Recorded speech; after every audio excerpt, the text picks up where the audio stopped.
Live from the city that never sleeps. 17 miles from Madison Square Garden, New York City. It's America at Night with Rich Valdez. America's favorite late-night talk program, featuring interesting guests from around the world and calls from across America.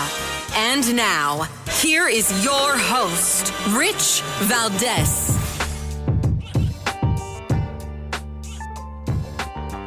Hi there, good evening, and what's up, America? I am Rich Valdez, Valdez with an S, at Rich Valdez on all of the social media. Your liberty-loving Latino amigo, happy to be here with you this Friday night. We're live, we're national, 7 minutes past the top of the hour. Let me open up the phone lines. 833-482-5337, 833-4-Valdez. And I want to make sure that we cover a lot of ground tonight because there's a lot to cover.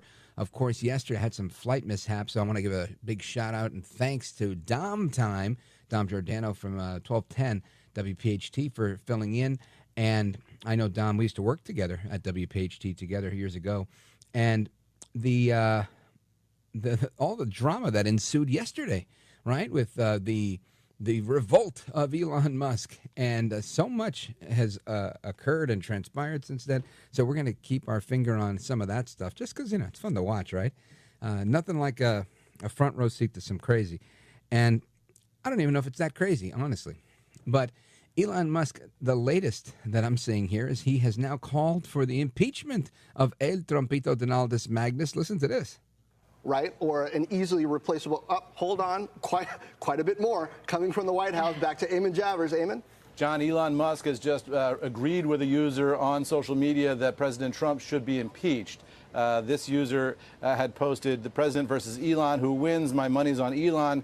Trump should be impeached, and J.D. Vance should replace him." Elon Musk just responding to that, yes, within the past 30 seconds or so. So as we were talking about, the future of the Republican Party, where is J.D. Vance in all this is an interesting question, right? Because J.D. Vance is somebody who does have a longer political timeline than Donald Trump. He is widely seen as the heir apparent to the MAGA movement, given that he's Trump's vice president.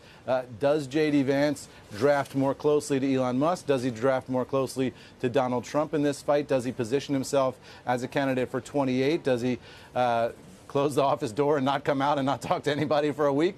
We'll see. But Elon here raising the prospect, at least rhetorically, not obviously we have to say not likely, but raising the prospect of replacing Donald Trump with J.D.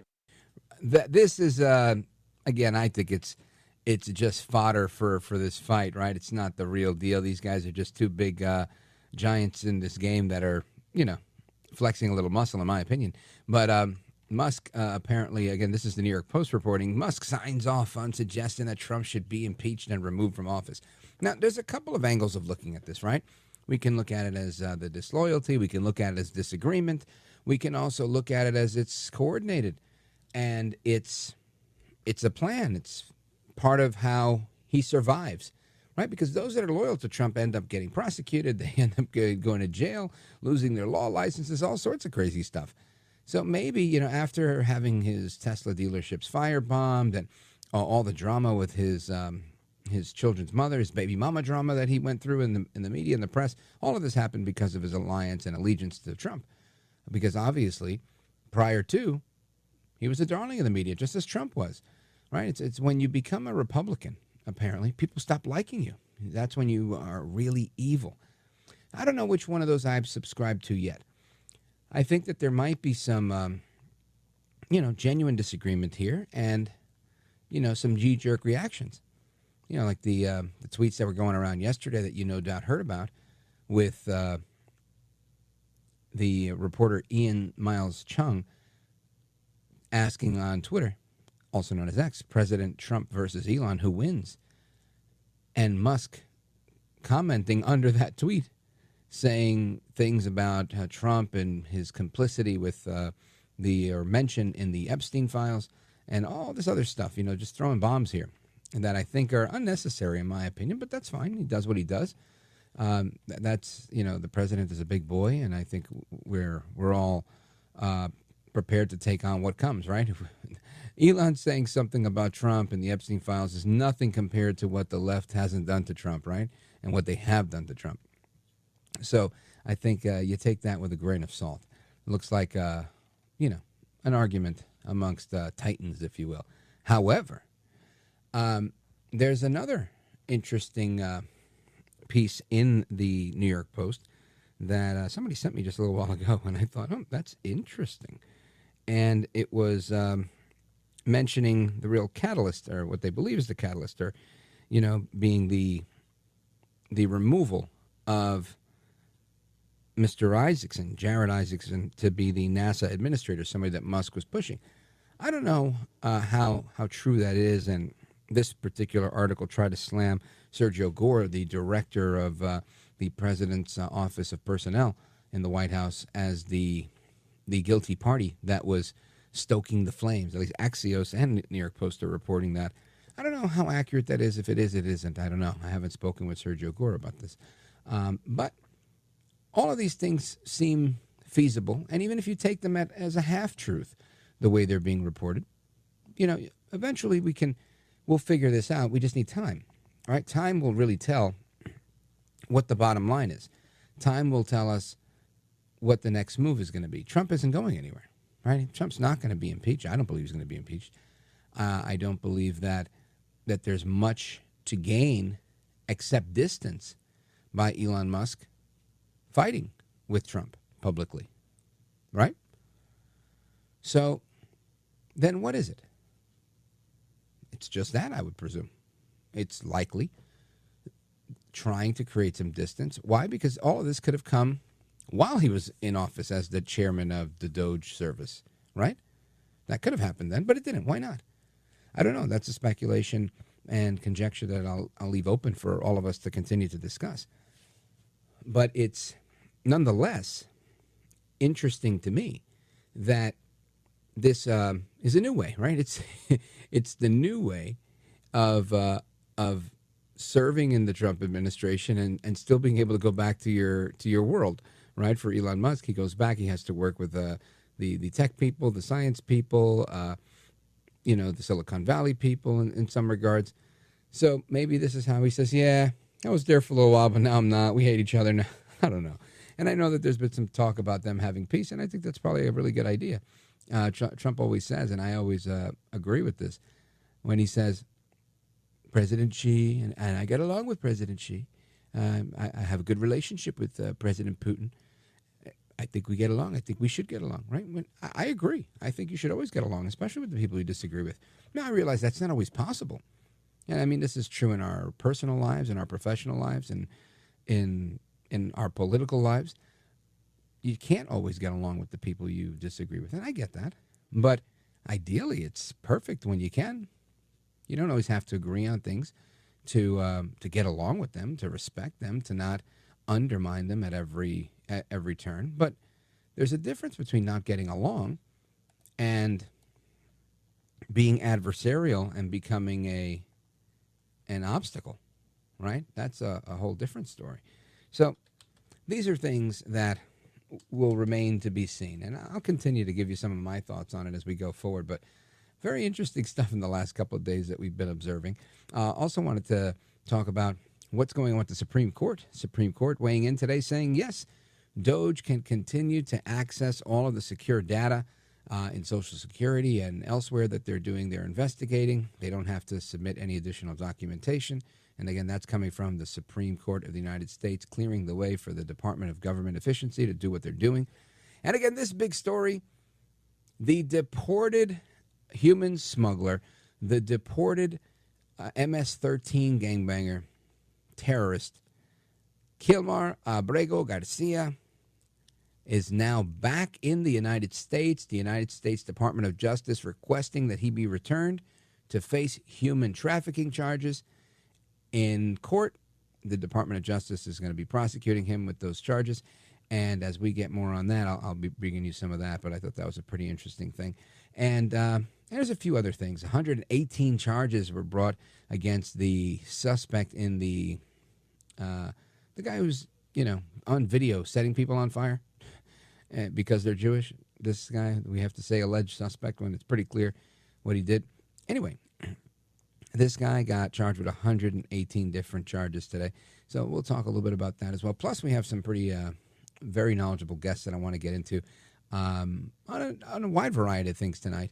And I'd be remiss if I didn't remember the valiant men that stormed the beaches of Normandy on D-Day.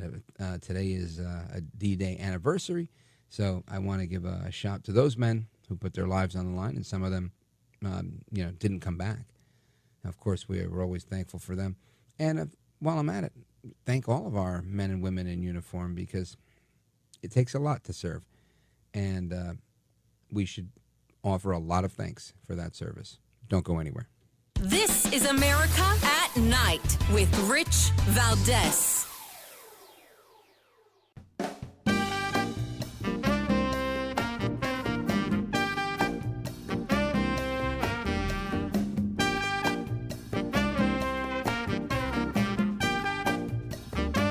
You have experience and skills in interviewing, or you wouldn't be on your program. America at Night with Rich Valdez.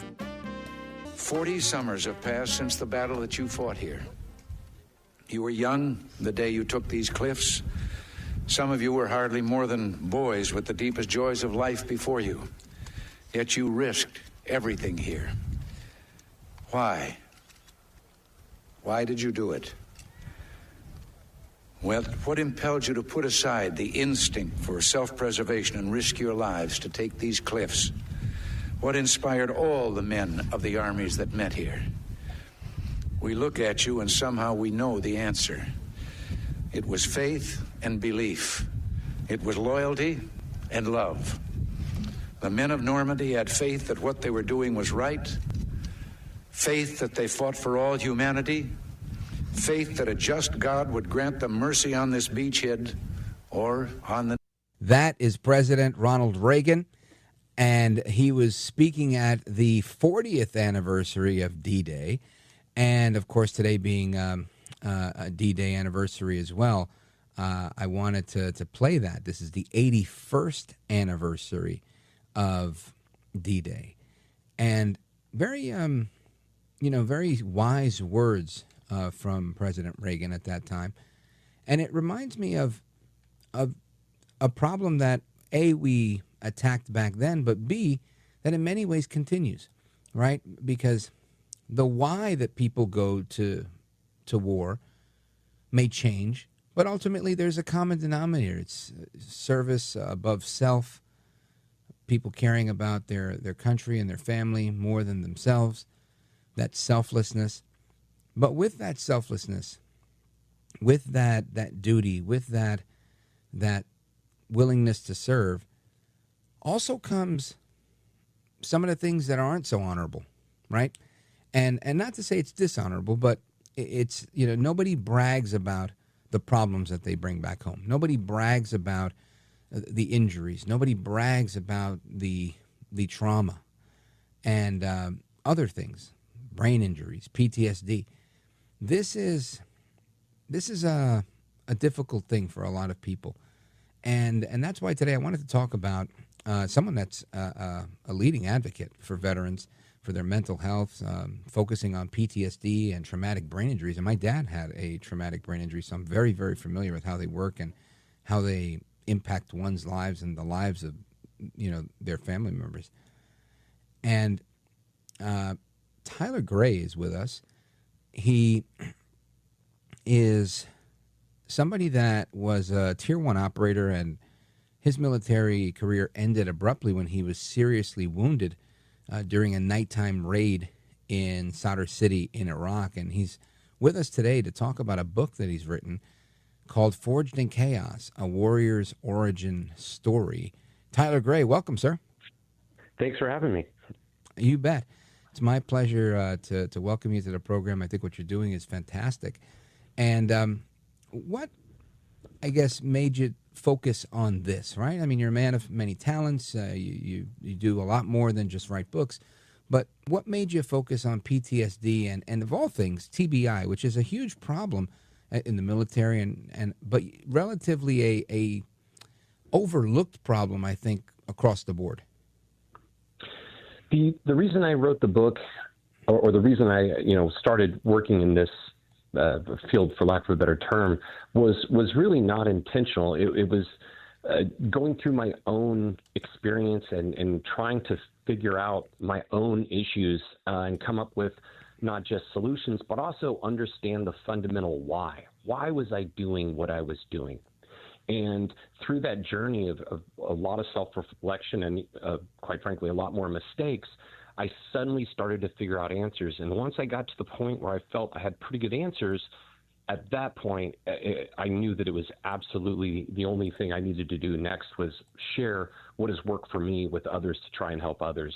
So I didn't start initially on writing a book. I started trying to help myself, and then I had to put it out there once I felt I had information that could help. Well, tell us a little bit about your story, because I think it's an interesting one, and we have about a minute, so I don't want you to rush it. But I'm going to kind of set this up to say you're somebody that's served. You're somebody that understands this stuff kind of firsthand.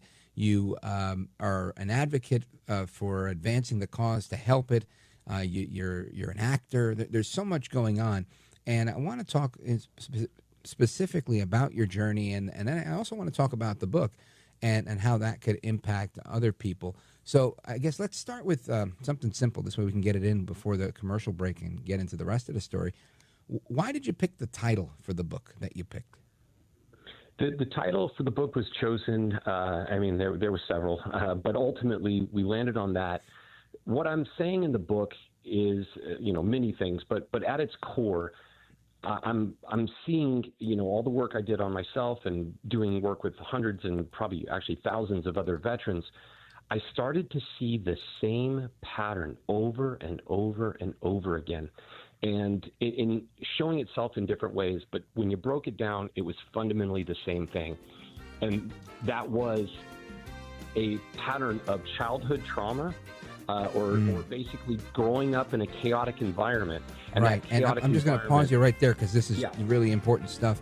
Folks, we're going to come right back with actor and veteran and advocate Tyler Gray. We're going to talk about traumatic brain injury and his service to veterans as well as to this country on this D-Day anniversary. Don't go anywhere. I'm Rich Valdez.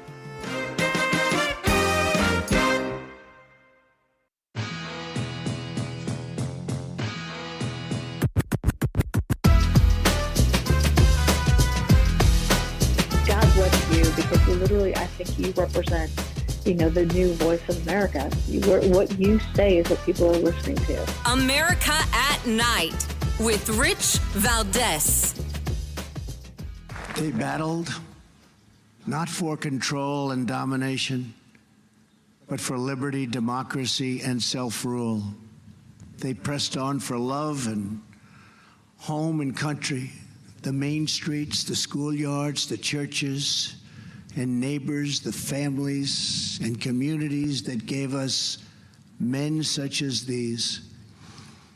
They were sustained by the confidence that America can do anything because we are a noble nation with a virtuous people praying to a righteous God. That we are, and that is what these men were, and still are, right? Everybody's out there doing their service for whatever reason, faith, family, country, and it is a virtuous thing. But like I mentioned before, people do this, and it comes at a price. And I want to continue our conversation with someone you might be familiar with. He was just with us in the last segment, but if you're just tuning in, it is the anniversary of D-Day. I am Rich Valdez. Welcome. And we're on with the actor from the CBS series SEAL Team. And Tyler Gray is a former Delta Force operator, and so he's a veteran. He's a big advocate for these things because he actually lived them before portraying them on screen, and he's with us now. Tyler Gray, welcome back, sir. And thanks for having me. You bet, my pleasure. And of course, thank you for your service. And I wanted to pick up, thank you, where you left off, and that was you were telling us about why you wrote the book, and you were about to make a really a robust point about the importance of it. So go right ahead. Yeah, so the template or I saw among so many veterans, as well as first responders, I started seeing the same exact pattern over and over again, which was a chaotic childhood. And that chaotic childhood leads to several things that I go into in detail in the book. But that chaotic childhood, it forges you. And with the warrior mentality, when that childhood happens, it turns you into a person who is able to operate in a chaotic environment because chaos is your homeostasis. And so if you think about that job, let's look at Normandy as a great example. That's not a normal thing to run out of a Higgins boat and charge the beach of Normandy. That's not a normal thing. Right. And so it takes a person who is unusual in the sense that when the environment is when the environment is chaotic, they somehow have this level of calm in their mind. And that is a prerequisite in a way to do that job because that's what it requires. And so the template I'm seeing is great. That chaotic childhood is great for creating warriors and EMS, fire, law enforcement. The problem is that those same things that make you, a superhero able to do those jobs leads to you sometimes being a supervillain in your own life. Wow. That's a really, really interesting way of looking at it that I'd never really thought of before. But it's a double-edged sword, right? It helps you with one thing, and it gets you on the other side. It really is. And if you think about it, another way to say it would be, you were speaking earlier or listening to the D-Day stuff about sacrifice. Yeah. And that level of sacrifice, that job fundamentally, again, charging the beach of Normandy, that is fundamentally self-destructive, right? And we call it sacrifice, and that's great.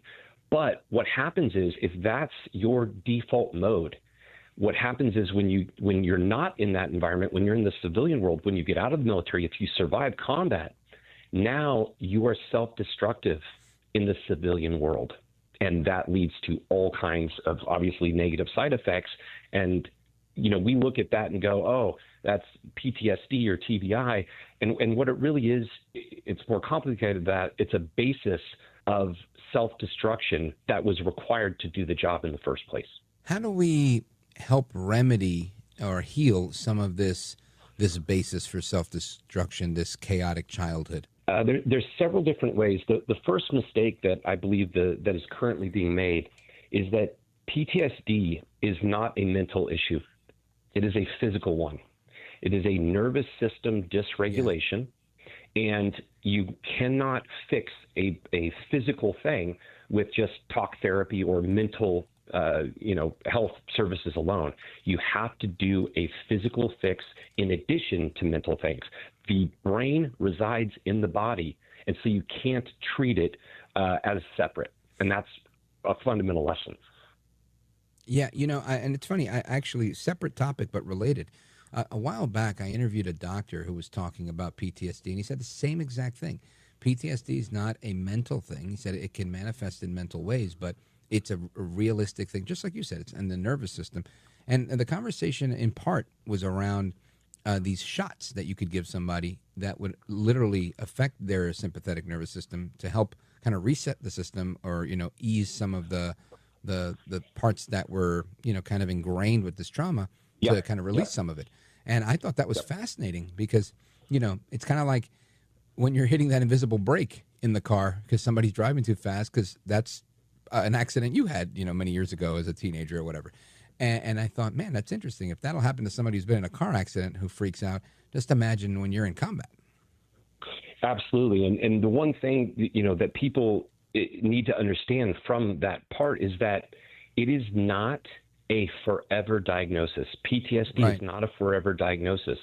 Even TBI isn't really a forever diagnosis because, again, it's an injury, traumatic brain injury, and an injury can be healed. And there are new treatments coming out every day that are showing scientific proof of the ability to heal. So I want to be very clear to anyone out there suffering, there are new ways, and you need a physical fix in addition to, obviously, different mental health initiatives. But the other part that comes, and this is the important part I see in the book, which is when you have a chaotic childhood for various reasons, and I don't use the word traumatic, I use the word chaotic because traumatic is relative, but chaotic, it leads to a fundamental lack of self-worth. Because a child knows that that's not a good environment, and a child thinks they're responsible because they're egocentric, and so they develop this lack of self-worth. And what that leads to, first of all, self-destruction is a side effect of a person who has worth issues. And think of the suicide epidemic. There's no way that a person is taking their own life without having a fundamental lack of self-worth. Right. And I believe that is one of the absolutely, and I think that is one of the most unspoken parts of veteran issues is this lack of self-worth that people aren't even aware of. It's in their subconscious, but they're not consciously aware. So the big part of me for the book was writing out that template that I see that I myself was a definitive part of, seeing it in others and then laying it out. I don't want, it's my story, but people, I want them to read it and not see me, but see themselves. And I put in there what worked for myself, and hopefully they can take that as a pattern and apply it to their own lives, and hopefully it'll work for them. Amigos, we're on with Tyler Gray. You've seen him as an actor on the CBS show SEAL Team, and he is also the author of Forged in Chaos, A Warrior's Origin Story. It's a book that he's written. You should definitely get yourself a copy, get one to give away as well. It's summertime. I think people tend to kick back and read a book. This is an interesting story and one that I think you'd want to share. Now, Tyler Gray, before you go, I really want to get a little bit of your story. You seem like you've been through this firsthand, and you were able to come out on the other side rather positively. What and how did you do that? Well, first of all, it took a long time, but the whole thing is, there's a term, post-traumatic growth. And what's so important, if you think of your own life and anyone listening, you don't improve from comfort. Discomfort is growth, and discomfort is required to grow. And so the more adversity you experience, the more you grow from it. So I actually look at all the stuff I've been through, and it was actually what has propelled me to be the person I am today and to be able to do the things I do today. So we really need to start reframing trauma, adversity, chaos, and not see it as a negative, but see it as a catalyst for extreme growth. And if you listen to any success story, they'll always be the one that was picked on by bullies. They'll always, it's a pattern you see over and over again. So for me, whether it was, my, growing up in a chaotic environment, getting blown up, in Baghdad, all of that stuff, yes, it led to a lot of problems, but it ultimately led to me also figuring out deeper things about myself through those experiences, and then being able to write them all down and put them in a way, an organization that people can go through it themselves and hopefully extrapolate their own lessons from the experiences I have. Well, I want to thank you for sharing this. I mean, this is a really interesting take that I, for one, have never looked at, how that chaotic childhood can be used as, like you said, a catalyst for creating a great warrior. But at the same time, how do we kind of unwind this warrior once we've wound him up? And really, really, really interesting, because I think it also applies across the board, maybe not just for warriors, but other people who've had chaotic childhoods.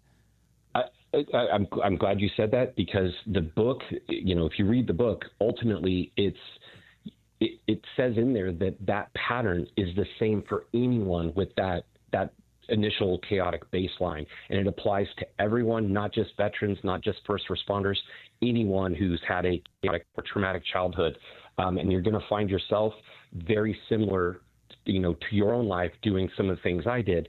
And the other clear thing I want to say is wearing a uniform, the job does not make the warrior. A warrior is defined, at least I define a warrior, by a person that when pushed will push back.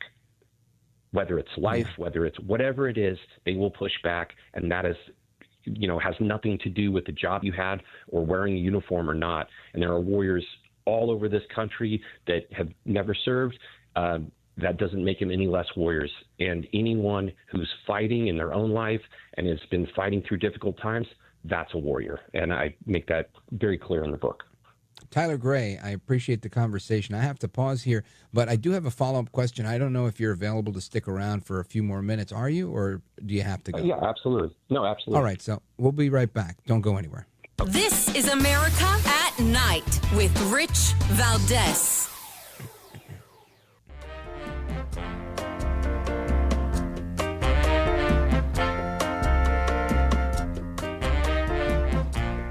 Call now, 833-4-VALDEZ. That's 833-482-5337. 833-4-VALDEZ. That's Valdez with an S. All right, amigos, welcome back. We're continuing our conversation with one of the actors on the CBS show SEAL Team, who's also a huge advocate for veterans' mental health issues, including PTSD and traumatic brain injury. And he's the author of the book Forged in Chaos, A Warrior's Origin Story. Tyler Gray is with us. And Tyler Gray, my question for you, my final question for you is, you know, here you are, somebody that wrote this book about your origin story, your chaotic childhood, your journey, your getting blown up in Iraq, and taking it to Hollywood and becoming a successful actor as well as a successful advocate for veterans issues. I know you've written a whole book about what the secret is, but if you could, in one or two sentences, let us know, what that journey was like. It was frustrating in the sense that I had no template. I had no direction. I had no structure of what I was going through. And that's why I wrote the book, to try and give others a template of what it was for me, and hopefully that will help guide them through what they'll be going through. Outstanding. Folks, make sure you check out the book, Forged in Chaos, A Warrior's Origin Story. The author is Tyler Gray. That's Grey. And Tyler Gray, let everybody know how they can follow you online and how they can get a copy of the book. Absolutely. Online, Instagram, Tyler A. Gray, Gray with an E, as you said. I just started an Instagram, a YouTube, Tyler A. Gray, as well as Facebook, Tyler A. Gray. And thanks so much for having me. The book is available for pre-order on Amazon. It drops July 15th. Outstanding. Folks, let's get as many pre-orders as we can. Help out this patriot. Tyler Gray, I want to thank you for being here. You're a gentleman, a scholar, and a patriot. God bless you, sir. Same to you, sir. Thank you. You bet. All right, amigos, and to the phones we go. Let's go to Kim, Cromwell, Connecticut, WGRC. Kim, go right ahead. Hi, how are you? Wonderful, thank you. Do you think there's any possibility that this Musk-Trump thing could be a ruse? Yes, I do. I think there's a lot of possibility. You do think that? Yeah, I think there's videos online of Donald Trump smacking Vince McMahon, the president then of the World Wrestling Federation, right, in the face in a wrestling ring, because he was a TV guy, right? And he's all about the storyline. Right. So I totally think that this could be a ruse. What do you think the bait is and what the end game is?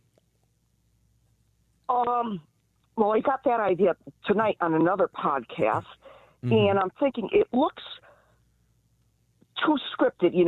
Musk is hired for 120 days, whatever, and then the last week, all of a sudden, they're having a fight.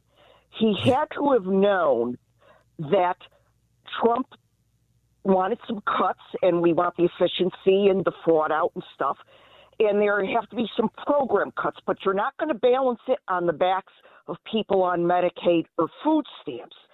For him to think that if I do Trump a favor here, then he'll do quid pro quo to make sure that I benefit by keeping the green industry alive on my part with the EVs, when it was clear Trump wanted to dish all of this stuff. Mm-hmm. Yeah. You want to make an EV? Fine. Great technology, more power to them, but use the free market alone. Voters don't like the crony capitalism, particularly Democratic voters. I agree with you. But you know what? Here's the thing. I've seen Elon Musk. I don't know if that's the particular angle. I'm not saying there isn't an angle, but I don't think it's that angle. And mainly because I've seen Musk in interviews that he's done where they asked him, why did you pay back all the money that you got from the federal government in a loan to develop the Tesla? And he said, well, I was very grateful for the money they gave me. We made money. We had to pay it back. And so I think he's always had this kind of efficient government idea. So I don't think it's necessarily like he wants to be on the government dole for Tesla. I think he believes in the free market, and he's good at making money.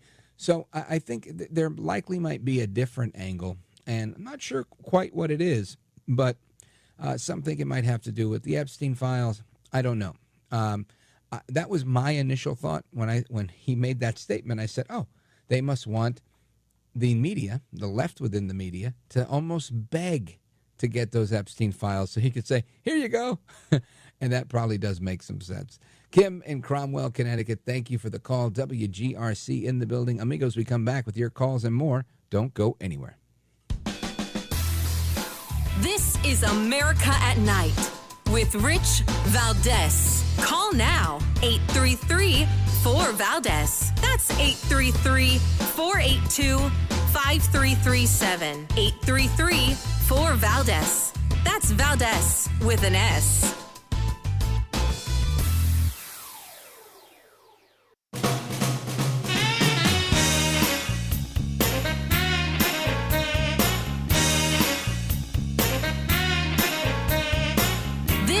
America at Night with Rich Valdez.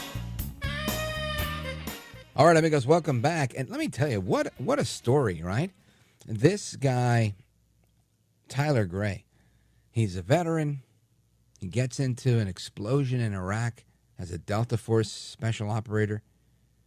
Comes back home. He's got a lot of issues. Works through them like a warrior. And then comes out on the other side helping others, and he gets a job in Hollywood playing a soldier on the SEAL Team show. I think it's just it's very appropriate, and I'm happy to see that he's doing well.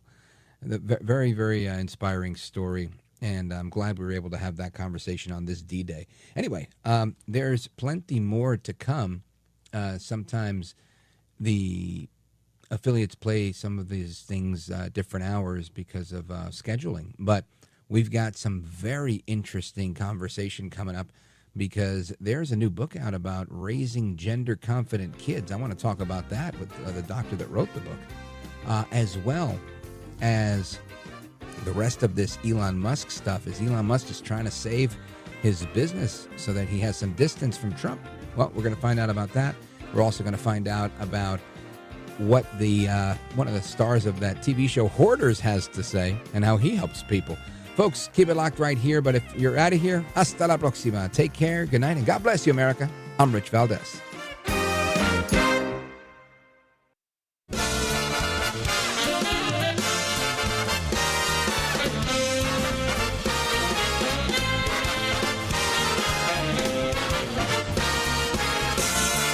Live from the city that never sleeps. 17 miles from Madison Square Garden, New York City. It's America at Night with Rich Valdez. America's favorite late night talk program featuring interesting guests from around the world and calls from across America. And now, here is your host, Rich Valdez.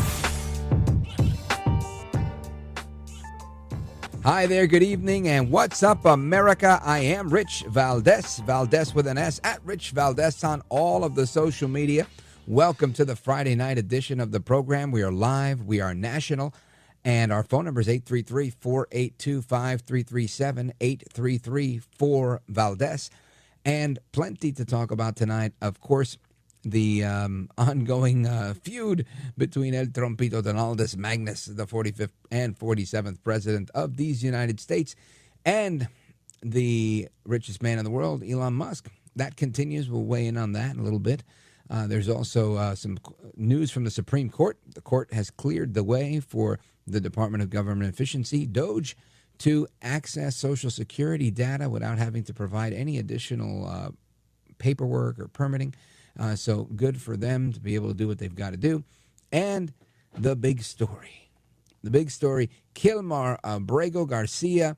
He was deported because he was a suspected human trafficker. the left went wild saying, bring him home, bring him home, bring him home. He didn't get due process. So guess what? The Department of Justice, the Attorney General of the United States, Pam Bondi, she's about to give him all the due process he needs because he's been charged with human trafficking. Check this out. Abrego Garcia has landed in the United States to face justice. On May 21st, a grand jury in the Middle District of Tennessee returned a sealed indictment charging Abrego Garcia with alien smuggling and conspiracy to commit alien smuggling in violation of Title 8 U.S.C. 1324. We want to thank President Bukele for agreeing to return Abrego Garcia to the United States. Our government presented El Salvador with an arrest warrant, and they agreed to return him to our country. We're grateful to President Bukele for agreeing to return him to our country to face these very serious charges. This is what American justice looks like. Upon completion of his sentence, we anticipate he will be returned to his home country of El Salvador. The grand jury found that over the past 9 years, Abrego Garcia has played a significant role in an alien smuggling ring. They found this was his full-time job, not a contractor. He was a smuggler of humans and children and women. He made over 100 trips, the grand jury found, smuggling people throughout our country.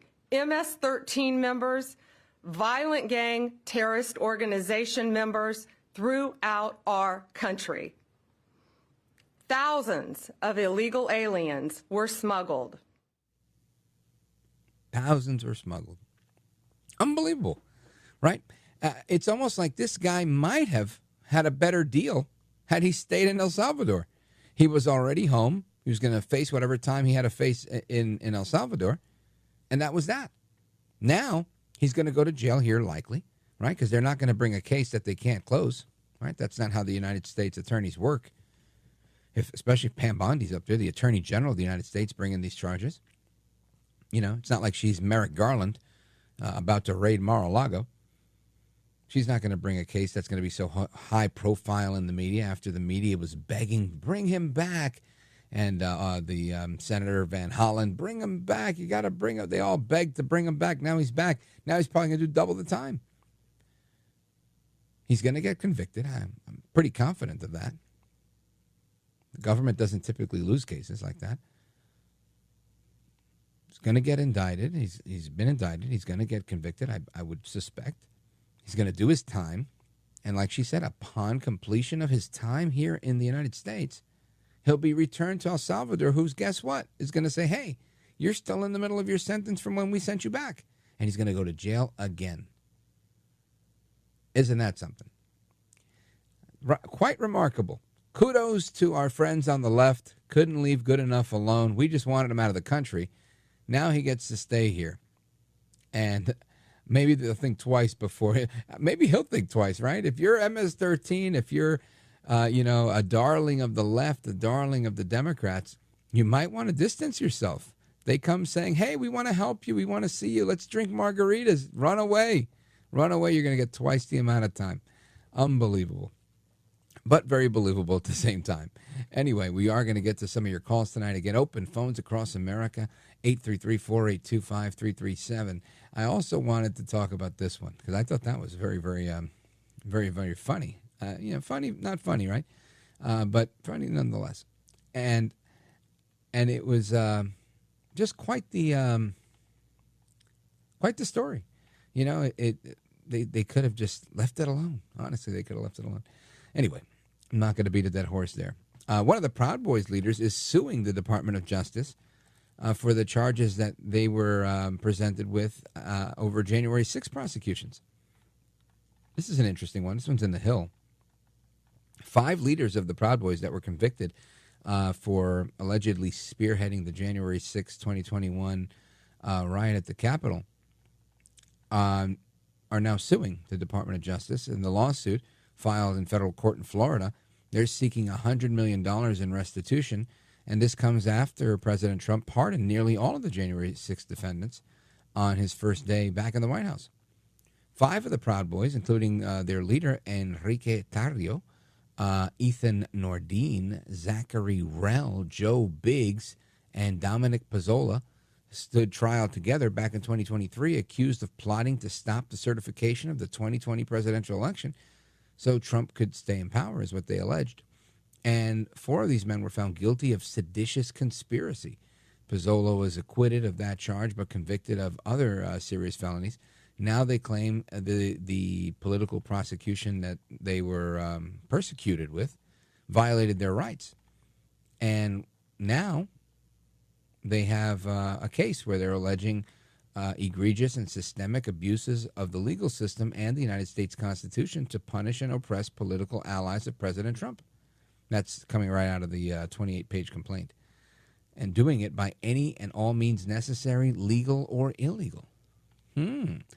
Now, this might read like science fiction to some people, or like political fiction, if we hadn't seen it already happen with President Trump.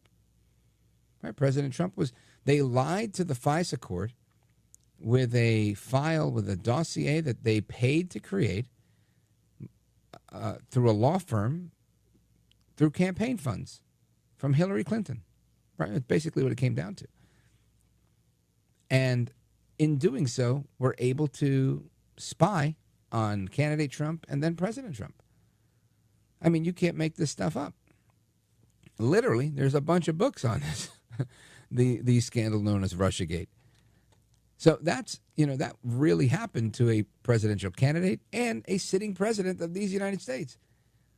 So when these guys are alleging lawfare abuses of power and the weaponization of the legal system, I mean, listen, you got to give them the time of day. You got to listen to the complaint and say, what's up with that? Right? I mean, you have to. Because, man, it would be hard to believe otherwise. At least that's what I think. I mean, maybe a couple of years back, I would be like, nah, it's not real. But, pre-Trump. But post-Trump, nah. I believe any of this stuff. I believe all of it's possible.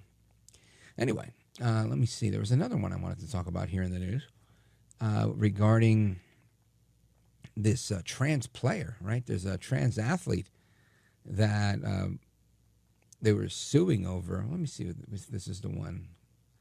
Bear with me, folks. Sorry, live radio. All right, let's see. Trans pitcher leads team to state championship, and now opponent and lawyer are suing over that situation, and they're speaking out. Yeah, I think this might be the one I was looking at. One of the players involved in the lawsuit reached out to ADF and to the media, and they gave a statement saying, "It's upsetting to see a male athlete dominating our sport and taking opportunities away from girls who've worked hard all season to make the championship game and the state tournament. On top of the unfairness, it's oftentimes a risk to play a physical sport like softball against a male athlete." I believe that. It went on to say that they're proud of the girls who played hard, and at the end of the day, they deserve it more than any boy could. I agree with that, too. And they hope that more people continue to stand up for female sports and to take the rights of women and girls seriously. I always say this. I probably sound like a broken record, but I'm grateful, very grateful that my children grew up when they did. Because had they been a little bit younger and still growing up now, they'd be going through all of this. My little one really dealt with it more than the big one. And she was already a senior in high school when the first time she came to me and said, I was in the bathroom and a boy that identifies as a girl came in the bathroom, and she was like, I asked the teacher, does he have to come in while I'm in the bathroom too? Because it's a relatively small bathroom. And they said, sure, he's a girl and he's allowed to go there. And she didn't feel comfortable. None of the other girls did either. They had to wait until he was gone to use the bathroom. And, at the time I thought about making a big stink, but I also realized I live in a big blue state. And, believe it or not, some people will dislike you for your views and for the things that you say on the radio, the things that you believe. Even your religious beliefs sometimes people get angry at. So I decided if I want to see my kid graduate, and at that time we were, I think, less than 2 months away from graduation day, I thought, what's the most advantageous thing to do? The most advantageous thing to do was to not do.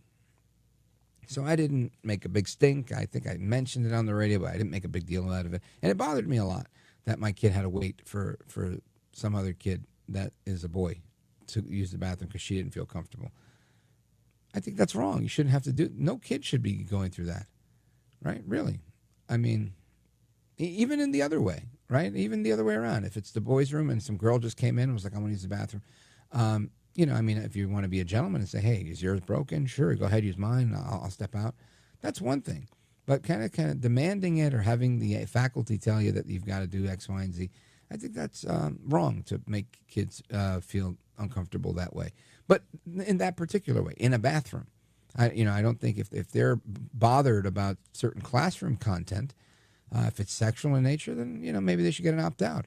If it's just societal or cultural in nature, like they don't like a certain piece of our history, they don't like America, they're entitled to feel bothered, and I don't want them to feel bothered about that either. But education in most states is compulsory, so you've kind of got to do it. Well, anyway, I'll keep you up to speed on what's going on here with the with this lawsuit with the girls' softball team.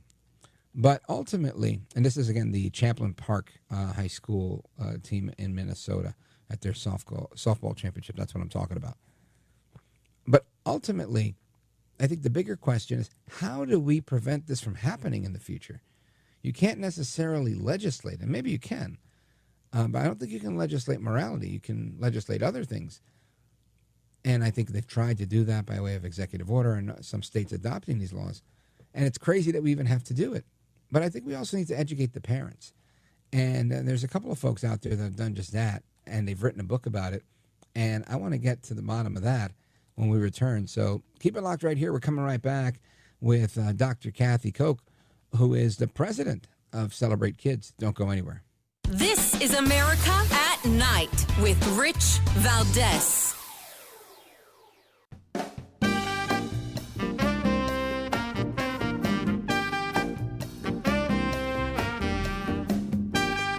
Well, thank you, Rich, and thank you for everything. I know you very well, and I listen, but I have a lot of people that listen, and they love your show, and I appreciate it very much. America at Night with Rich Valdez. Parents are asking me all the time, how do I raise my child to be secure in their God-given identity? So if your heart breaks when you see kids question who God made them to be, you're not alone. And you are not powerless. The questions are real and important, but helping kids see how their gender is a blessing in today's culture can feel like an impossible task. So in our new book, Raising Gender-Confident Kids, my co-author, Dr. Kathy Koch, and I offer a path forward that's full of clarity, compassion, and conviction. Grounded in biblical truth and years of experience helping the rising generation, this book equips you to raise children who are confident in who they are, male or female, by design. We try to use relatable stories. They are putting together this book because they believe that boys are boys and girls are girls. And I got to tell you, despite being accused of being Archie Bunker, I think they're right. Dr. Kathy Koch is the founder and president of Celebrate Kids. The book is Raising Gender-Confident Kids by Dr. Jeff Myers and Dr. Kathy Koch. And Dr. Kathy Koch is with us now. Doc, welcome. Thank you so much for having me on the show. I'm looking forward to talking with you. Yeah, likewise. So let's talk about the purpose behind the book, why you decided to write it. We really want to help parents stand up to the ridiculousness of it all. We want to give parents the information that they need so that they can guide their children toward wisdom, the things to say yes to and the things to say no to. And of course, we would believe that, changing your gender is not a wise decision. So we give them the ammunition to understand it. We help them understand why the lies are the lies. And of course, where to turn in Scripture for the truth. So we wanted to, help parents do their job. And these are challenging days, as you've already alluded to. Outstanding. I think that's very important. And when people want to, get a copy of the book, where do they go to get a copy of the book? You can go to genderconfidentkids.com. The book will not be out until July 29th, but you can pre-order it, and that's going to be a real blessing. So genderconfidentkids.com, easy to remember. Outstanding. Well, Dr. Kathy Koch, I appreciate you being here. Check out the book. It sounds like something that a lot of people could truly benefit from if their kids are in public school. And folks, when we return, we're going to continue with your calls, your thoughts, and reactions on this and everything else that's going on in America at night.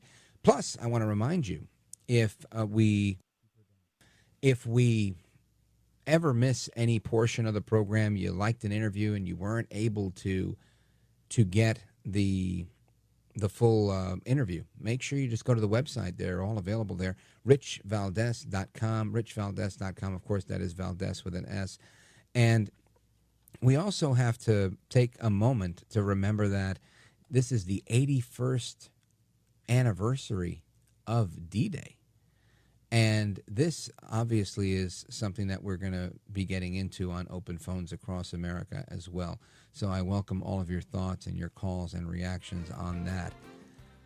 The music means we got to take a pause right here, but we will come back with your calls and more. Open Phones Across America with me, Rich Valdez.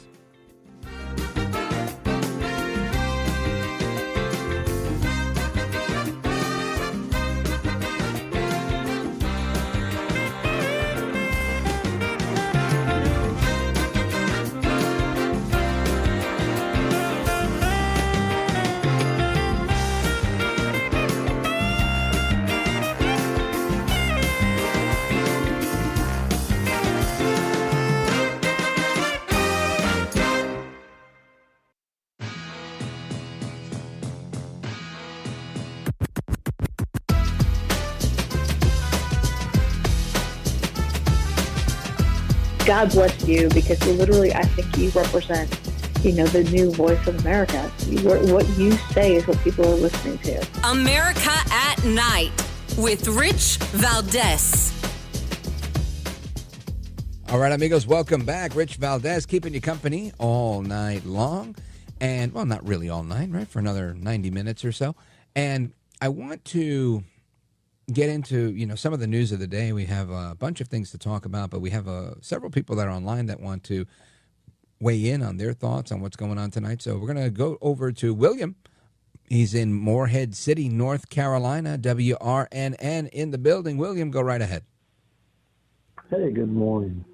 Listen, just a suggestion. Yes. Okay, are you? Okay, yes. Just a suggestion. Let's make America first again. And only then can we make America. Yeah, then we can make America great again, and we can help the world. But you have to understand, from beyond, and I can still remember this, we've been helping out the rest of the world since the Great War, and we have done that on the backs of the American taxpayers. And right now, we're not in the best of situations, but we're trying to get there. And if we can make America first again, we can make America great again. And then and only then, I believe. Right. No, I hear what you're saying. We got to put America first. And once we put ourselves in the driver's seat and we're back doing what we're doing, looking out for ourselves, taking care of our own, taking care of our family, then we can start restoring things to the greatness that we once had. And, of course, the left will say, when was America ever great? And guys like Andrew Cuomo, who's running for mayor of the city of New York, guys like him are going to say, oh, you know what? It was never really that great to begin with. And many others in the Democrat Party have said the same thing. William, you bring up a solid point. You have to take care of number one at times. I get that. And I think President Trump gets that. And this has been the basis of his campaign. I've made this point in the past, but you brought it up, and I think it's worthy of repeating. I remember about, I'm going to say 11, 12 years ago, there was like back when people used email a lot, AOL, Yahoo, that type of thing. I remember I would get forwarded emails of like rants, like a letter, an open letter to all Americans. I'm pretty sure you've seen this, back in 2012, 2011, 2013, 14. And it would say something like, I'm supporting the candidate this year that's going to reduce taxes, reduce federal spending, cut the pork barrel spending in our budget. and put end aid to foreign countries, but increase aid for veterans so that we don't have to see homeless veterans. And it would, it was this kind of laundry list of things that made sense to the common man, but would never make sense in Washington.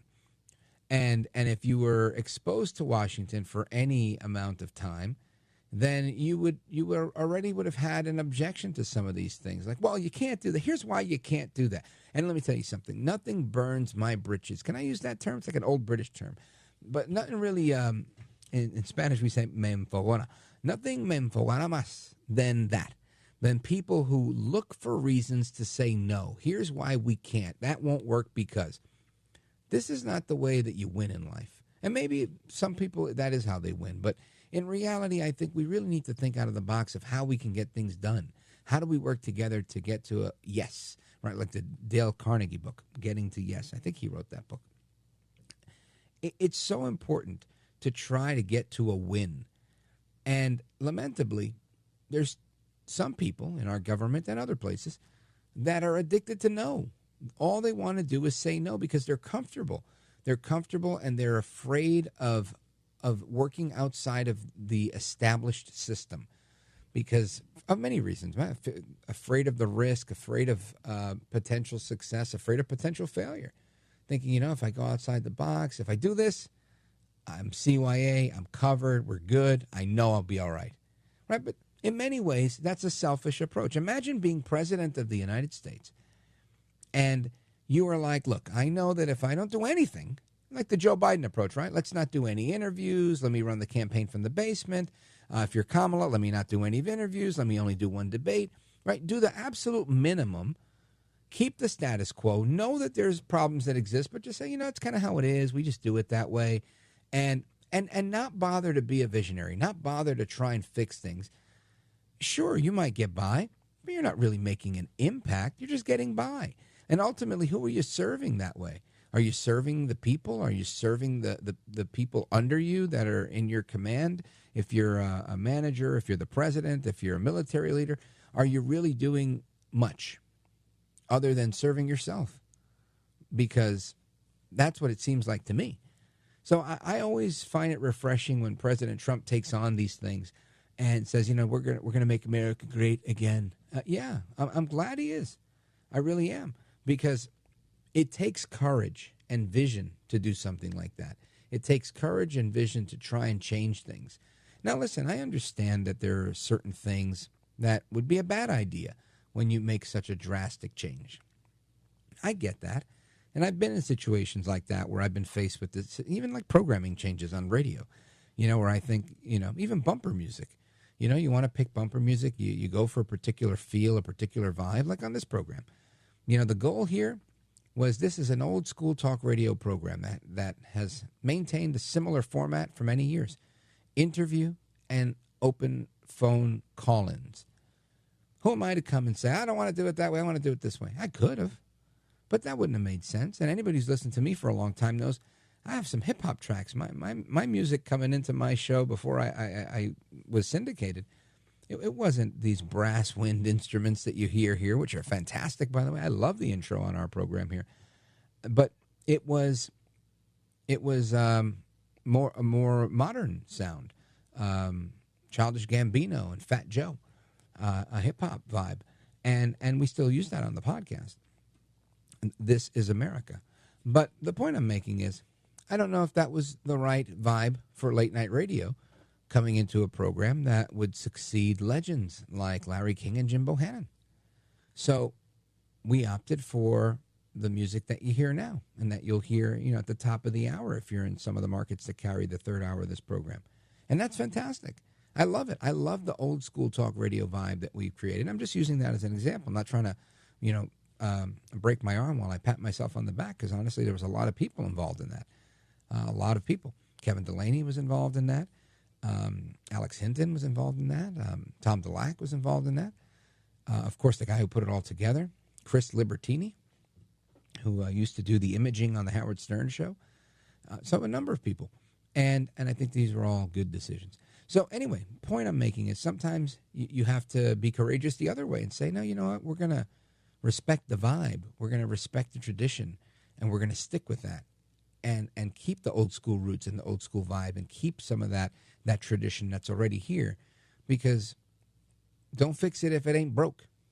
I'll be right back.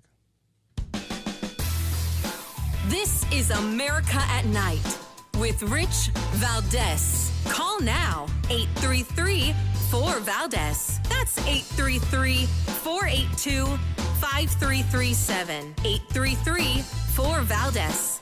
That's Valdez with an S.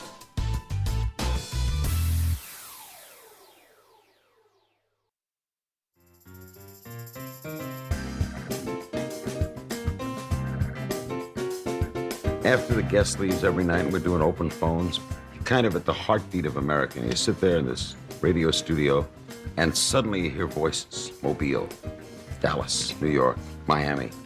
And there's kind of a conglomeration of America, all in one room. 81 years ago, Hitler thought his Atlantic Wall was impenetrable.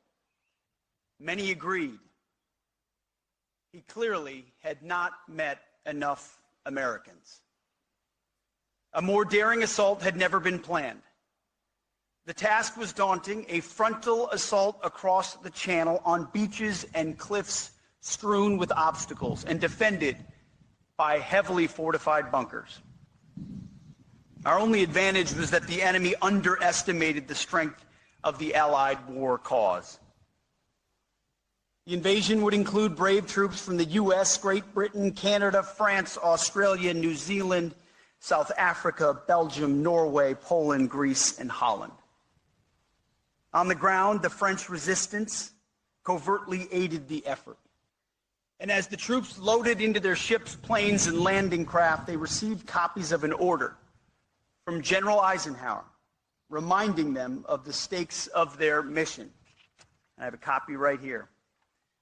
He wrote, "You are about to embark upon the great crusade toward which we have striven these many months. The eyes of the world are upon you. The hopes and prayers of liberty-loving people everywhere march with you.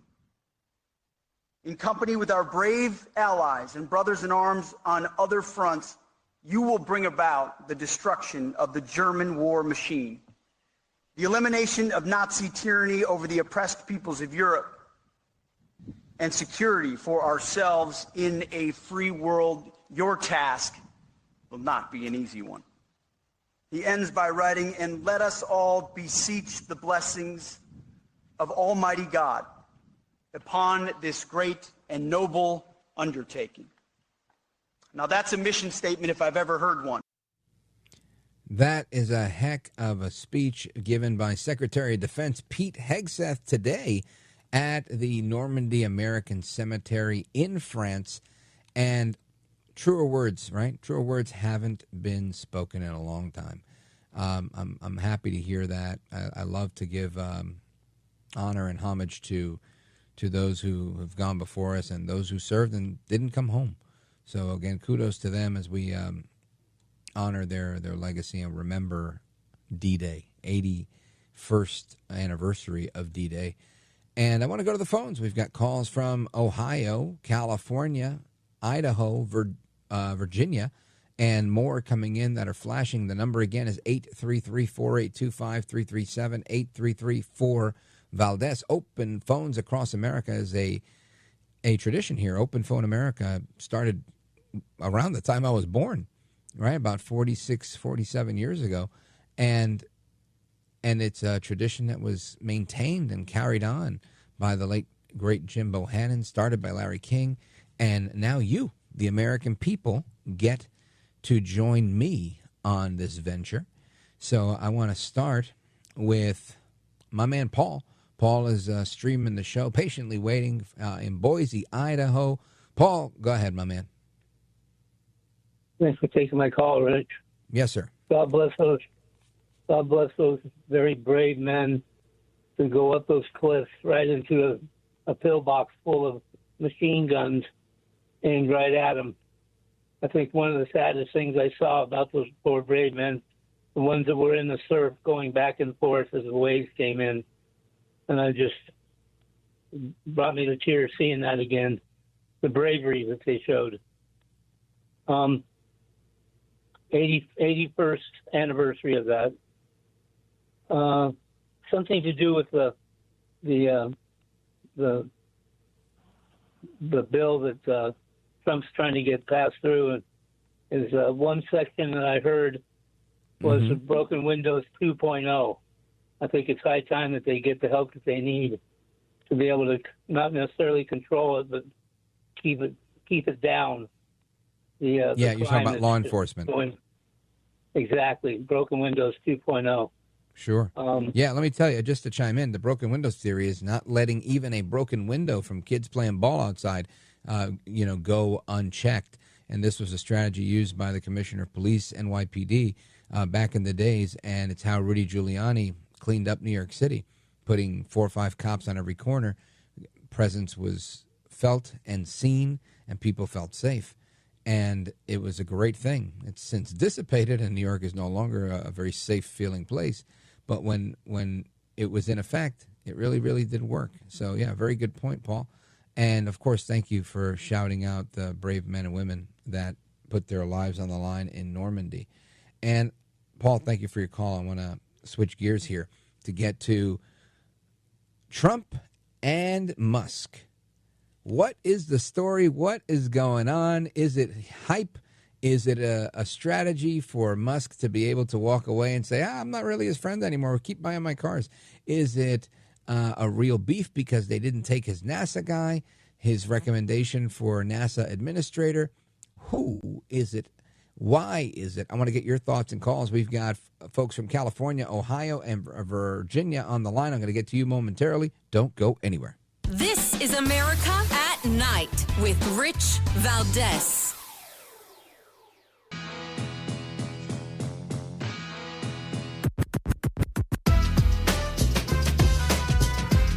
This is America. This is Night. This is Rich Valdez. All right, amigos, welcome back to the phones. We continue the conversation. What is the deal with this feud between El Trompito Donaldus Magnus, the 45th and 47th president of these United States, and Elon Musk, who appears to have turned states? Now, of the two men, I've had the opportunity to interview President Trump. I've not had the opportunity to interview Elon Musk, and I don't know if he wants to come on this show, but I'd love to hear his side of things, why he decided to throw these bombs. Is it disloyalty? Is it a show? Is it intentional? And I mean intentional like, a ruse, a smoke bomb. Look at this while I do that. I'm curious, and I want to know your thoughts, America. 833-482-5337, 833-4-VALDEZ. Let's go to Debbie, Canton, Ohio, WNIR. Debbie, go ahead. Hey, Rich, thank you so much for taking my call. Yes. My question is, who's trolling who? Who's trolling who? I'm sick and tired of this stuff. This should not be even discussed right now. We got two people, richest people, most important people in the world, talking to each other like they're like I said, it's like third grade people in the playground. It's ridiculous. I'm much more educated than that. I want more from my people, more from my educated from people in my government. I'm disgusted. I'm embarrassed. Okay, I just saying that I'm embarrassed for the whole world. I'm embarrassed for my state and embarrassed for everybody. Yeah, all right. Well, listen, I get it, and I think you're entitled to feel that way. But I have to say on this one, the person throwing the first stone here was Elon Musk, right? It was Elon Musk who was upset by whatever he was upset by and decided to come after the president. And I thought the president was pretty gracious, saying, if Elon Musk wanted to turn on me, I wish he would have done it a couple of months ago. I don't think that was an embarrassing thing to say, or an immature thing to say. I thought that was fair. He also made the comment that maybe he's mad at me because we decided to end the subsidies on electric cars. That's a potential, detriment to his money-making ability with Tesla. I think that was also a fair, mature comment. I think he also, I haven't really seen them engaging in too much tit for tat that was immature. I think Musk is probably throwing the low blows here, and I have to say kudos to President Trump for keeping his cool. I don't know that I would keep my cool. You know me. People get under my collar over here, and I tell them that their panties are in a bunch and start calling them names in Spanish. So, I'm probably not the right person, but you do raise a point that we should rise above that, and I agree with that point. I do agree with the point. We should rise above that. We shouldn't have this. We should get along. So thank you, Debbie. I appreciate it. Shout out to everybody in Canton, Ohio, by the way. And, oh, man, I want to continue. Well, we will. We will continue with the open phones across America. But with a minute to go, let me see if we have enough time. Yeah, I don't know if that's enough time, because a minute in this part of the show is really more like 30 seconds, because then the music kicks in and it's kind of hard to hear the point that you're making. So if I say, if you're on hold, California, Minnesota, Virginia, stick with me. We're going to get to you straight ahead. We're going to do more calls. We're also going to find out about how you help someone that's a hoarder, right? You may know somebody that doesn't throw anything away and has piles of papers and piles of clothes and piles of everything all over the place. What do you do? What is the plan of attack on helping someone like that, or the course of action, I should say? Well, we're going to do that. We're scheduled to talk with one of the stars of the TV show on A&E, Hoarders, who's going to join us. He's a life coach as well that teaches people how to get past this. Keep it locked right here, folks. Rich Valdez coming back. Don't go anywhere.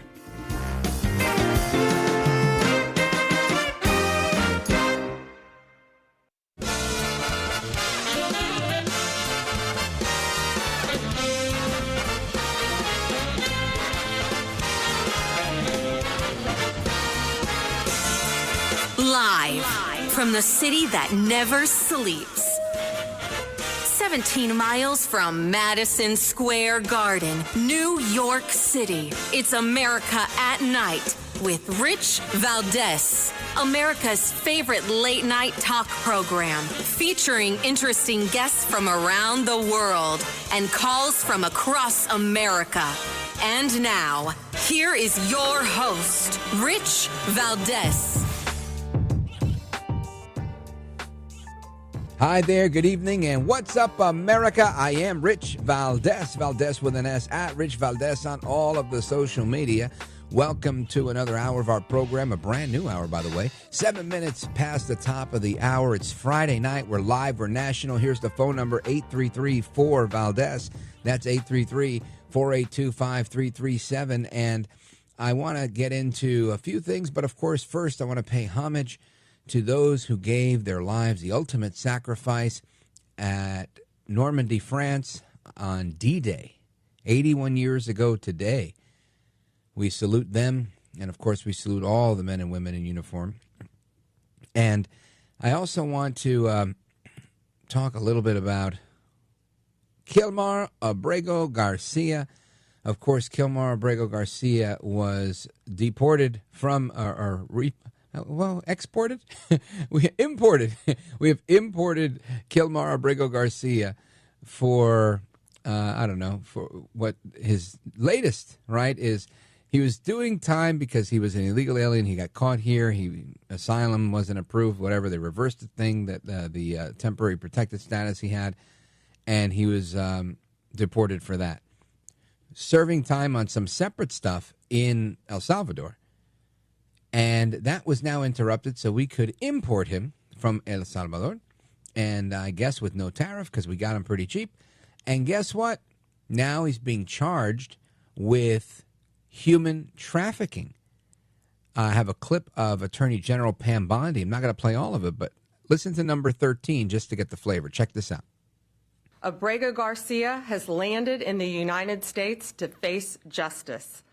On May 21st, a grand jury in the Middle District of Tennessee returned a sealed indictment charging Abrego Garcia with alien smuggling and conspiracy to commit alien smuggling in violation of Title 8 U.S.C. 1324.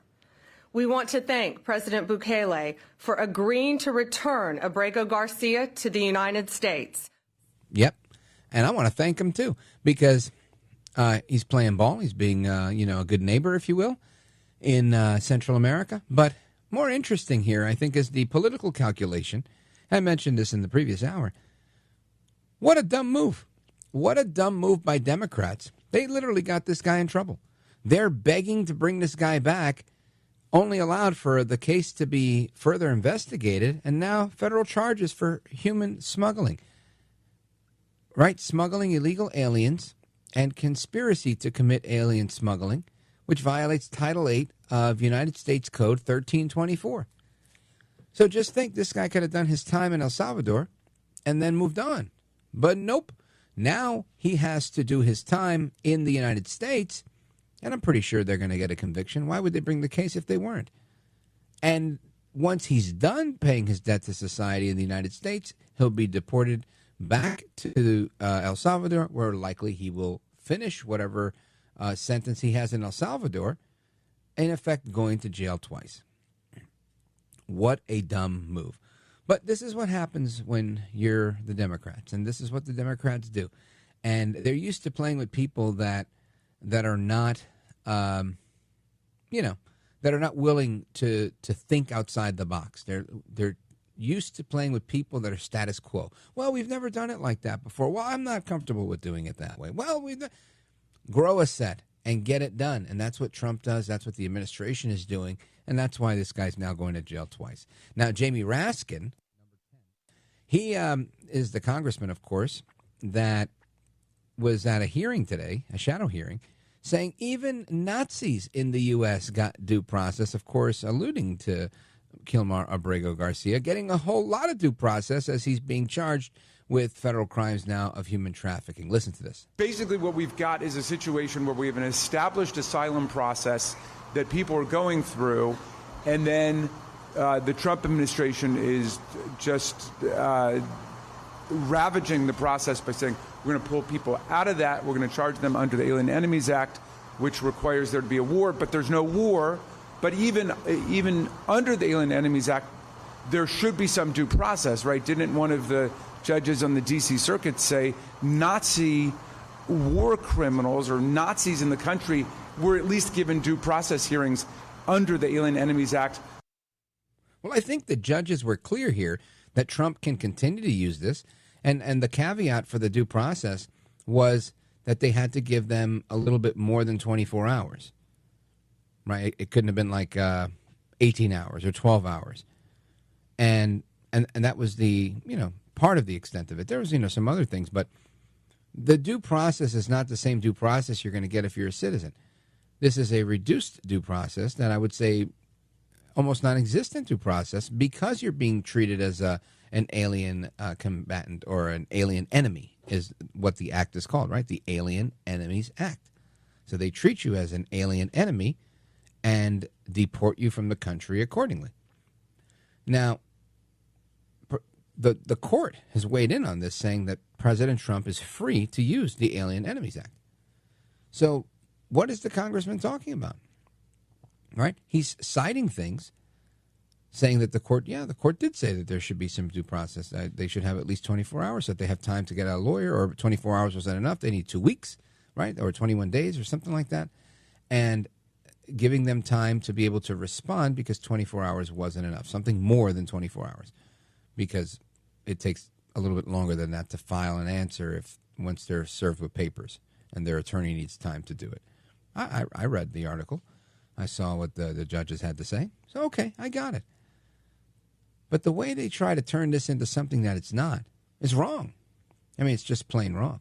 So that's the story with Congressman Raskin making stuff up, saying that Nazis are getting more due process than human smugglers from MS-13. And that may be true, right? Even if that were the case, let's just say, right, for example, President Bush prosecuted just about everybody as an enemy combatant after 9/11. Sent them to Guantanamo Bay, Cuba, Camp X-Ray, and Gitmo, and that was it. That was a wrap. see it when we see it. We're going to get to you, and you're not entitled to due process like you're in a criminal court. I get it. Now, President Obama, he chose to prosecute terrorists the way you prosecute kidnappers in federal criminal court. And he was criticized for that. People saying, the previous administration was more aggressive and blah, blah, blah. And he said, no, I don't want to be more aggressive. I want to stay within the Constitution, within this, painting whatever picture he wanted to paint, as if doing it the other way was outside of the Constitution or extra constitutional, and it wasn't. Anyway, bottom line here is you've got President Trump outsmarting them, saying there happens to be an Alien Enemies Act of, I think it was 1898, 1798. And guess what? I'm using it. He didn't make it up. It's there for him to use. Why wouldn't you use one of the tools in your toolbox? And that's why they're mad. So, what are you going to do? What are you going to do? You think I'm going to have sympathy? No sympathy here. Anyway, I want to get to your calls. I also want to get to our guest. We have a guest scheduled to join us from the TV show Hoarders on A&E. And this is going to be a good one because I've seen this show, and I don't know how to treat people that are hoarders. I think there's times where I hold on to too many things, and I think I'm a hoarder. I start making piles. I'm like, oh, my gosh, I might be a hoarder. So he is a life transition expert. When you transition from a sloppy hoarding lifestyle to a healthier lifestyle, this is the guy that you would call. And he's scheduled to be with us in the next segment. So we're going to talk about that. We're going to get to your calls as well. And I'm looking forward to that. 833-482-5337, 833-4-VALDEZ. This is America at Night with Rich Valdez.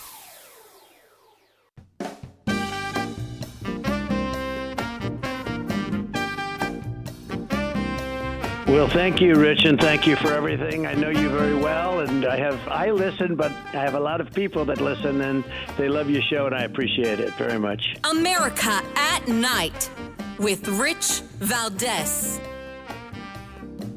All right, amigos, welcome back. Rich Valdez keeping you company live and national. 833-4-VALDEZ is the number if you want to join our conversation. And on this program, we talk about a lot of things. We talk about the news of the day, current events. We talk about entertainment and mental health. And this particular topic I want to talk about combines the two, right? Many of us, for entertainment, turn on TV. We turn on A&E, and we see that hit show, Hoarders, where people are saving everything under the sun. They don't throw stuff away, and it brings all sorts of vermin and different things. And it's quite remarkable to see people do this. And I got to tell you, there's been times with stacks of mail, I'm like, oh my gosh, I think I'm becoming a hoarder. And, I watched a show, and like many of the shows on these networks, they're very interesting. You learn a lot from them. Now, if you've never heard of the show Hoarders, I want you to listen to this clip. Check this out. All right, so we're now entering the kitchen area. One thing that stands out above all things is you begin to see the mice droppings. The moment you see those mice droppings, you know that the environment has been infested with obviously mice, rodents. Mice droppings are very dangerous for a number of reasons, particularly because mice carry a number of viruses such as hantavirus, MRSA, you name it. Unfortunately, a lot of my older clients and clients in general that are susceptible to living in this condition, unbeknownst to them, are putting their health in grave danger by exposing themselves in this condition. And as you know, mice tend to be attracted to clutter. It gives them a nice safe haven. Now, this is, a very interesting thing. You got people that have stacks of newspapers, stacks of all sorts of things around, boxes upon boxes, and this attracts mice, which brings it a health problem. Now, obviously, there's a mental health issue. There's many reasons why people engage in this. I don't have all the answers, but Brandon Bronaugh does. He's a life transition expert. He's one of the stars of the hit show A&E. He's one of the resident life makeover experts on the show, Hoarders. And he's the CEO of his own company, Life Cycle Transitions, where he does this for a living. Brandon, welcome to the program. Thank you. Thank you for having me. I really appreciate the opportunity to be here with you. Thank you. So do I, because I got to tell you, this is something that I think in popular culture, because the show you have is so popular, that people, anytime anybody's messy, they're like, oh, what are you, a hoarder? It's become a part of popular culture and kind of like a colloquialism in many ways. But it is a serious thing, especially the cases that you guys cover on television. And I'm sure somebody out there right now is listening that's wondering either they themselves are the hoarder or have a loved one that is a hoarder. So my hope is that, throughout the next, half hour, we're able to offer them a little bit of help. But I want to start off with just tell us a little bit about you, because I think this is a pretty cool gig you've got here. You're on TV, you're helping people, and it's such an interesting way. How did you find this niche of helping people with being hoarders? Well, I started a property preservation company about 17 years ago, working with Fannie Mae and Sallie Mae and transitioning distressed properties. And I remember getting my first phone call from a private client, if you will, and it wasn't her. It was actually her friend, who they had recently both retired, but they worked at a school together, and she was actually a principal of this elementary school. And she said, her friend hadn't let her in the home in a while, but she had confided in her that she had some things going on in her home, that she needed some assistance with, and wanted her to come by. And she came by the house, and to much of her surprise, when she walked through the threshold, she couldn't believe what she had seen. The principal had basically not thrown away anything in her home in probably 5 years after her retirement. Wow. She had documents from schools. She was, keeping, things like urine in bottles, and it was a sad, sad case to see. And it was the first time I've ever experienced anything like that. And I think a lot of clients in situations like that have that same moment when they discover their loved ones, their family members, or someone that they love or care about for the first time. Because a lot of times it's that isolation where they haven't seen them in a while, and then they get a call because maybe they've been hospitalized or, right. Something happened. And like I said, I always tell people, I get the call when something happens, something's going to happen, or something needs to happen. But they get that call, they go in the home, and for the first time, this is their sisters, their brothers, their moms, their aunts, and they never knew that they did these things. So it's a shock, immediate shock to them. And that was the feeling that I felt for the very first time. And it's funny now, the first thing, I'm immune to it now, but 99% of my clients, when I first go to their home, the first thing they do is when I walk in, they look at me is almost to say they wanted to see my initial reaction, and they don't get one because I'm accustomed to it. You've seen but it all. Everyone else, but everyone else is. That's that first look there. Everyone's incredibly shocked. That look of judgment, yeah, and I guess that's what makes you effective, right? You're able to gain trust from them the minute you walk in. You're like, I've seen this before. I got this. Exactly. It's like, give me a glass of water. Let's sit down. Let's talk. I mean, nothing in this realm surprises me. And when people generalize or even marginalize people to who they think people are who suffers from this, I tell them, it can be someone that you see every day that comes to work, that's a principal, CEO, or doctor or lawyer. I've transitioned, over 8,000 clients in the past 17 years. And let me tell you, I've transitioned people from all walks of life. Wow. Now, what is the technical term for hoarder? Like, what is this, a disorder? Is this some other type of mental health issue? How does this come about? Well, I mean, a lot of times it's trauma focused. It's a loss.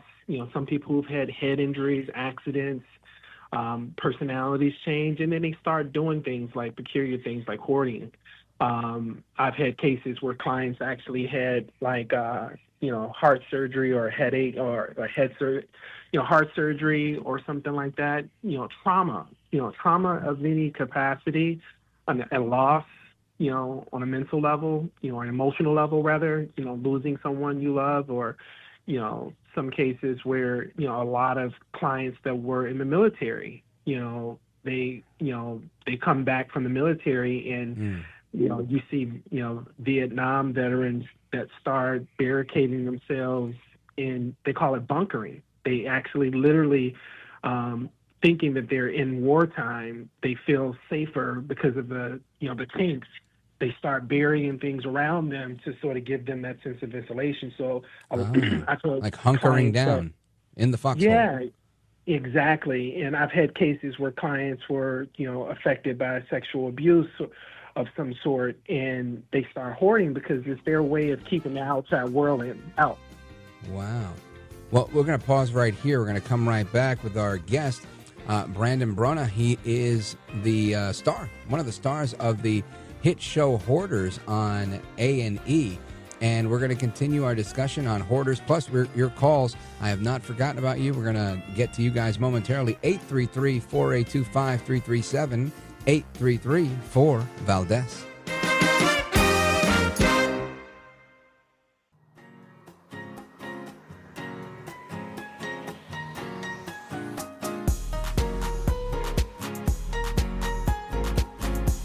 God bless you, because literally I think you represent, the new voice of America. What you say is what people are listening to. America at Night with Rich Valdez. All right, amigos, welcome back. We continue our conversation on hoarding. And, people who are hoarding or hoarders, as we're learning, people that have hoarding disorder are characterized by persistent difficulty to throw things away or parting with certain possessions, regardless of their value. And this, of course, leads to excessive clutter and a disruption in their daily life, and can become a health hazard. And, of course, if you've heard of hoarding, you've probably seen the TV show Hoarders. And one of the lifestyle coaches on the show, a life transition expert, who's a resident life makeover on Hoarders on the A&E network, is Brandon Bronaugh. He is the CEO of Life Cycle Transitions, and he was just telling us about how he got involved in this to begin with, as a person that was involved in the world of housing and whatnot, and found a particular case like this, and now he deals with cases like this on a regular basis. Brandon, welcome back. And I wanted to continue, I guess, kind of where we left off. So now you're walking in and you're like, yeah, let me get a glass of water. Let's tackle this thing.